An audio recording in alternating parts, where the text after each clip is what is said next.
ഒന്നുമില്ലല്ലാ എൻ്റെ കയ്യിൽ ഇബാദത്ത്, എന്ത് ഞാൻ ചെയ്യും റബ്ബേ ചതിച്ചെന്നെ ഇബ്ലീസ്.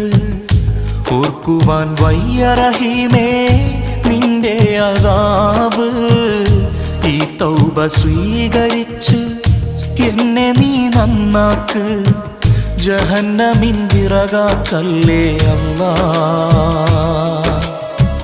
പാപിയെ കരകേറ്റിടണേ നാഥ, ജന്നത്ത് നൽകുമോ ഓശാരമായല്ലാ. ചോദിക്കാൻ നീയല്ലാതെ ആരുമില്ല നാഥ. ഒന്നുമില്ലല്ലാ എൻ്റെ കയ്യിൽ ഇബാദത്ത്, എന്ത് ഞാൻ ചെയ്യും റബ്ബേ ചതിച്ചെന്നെ ഇബ്ലീസ്.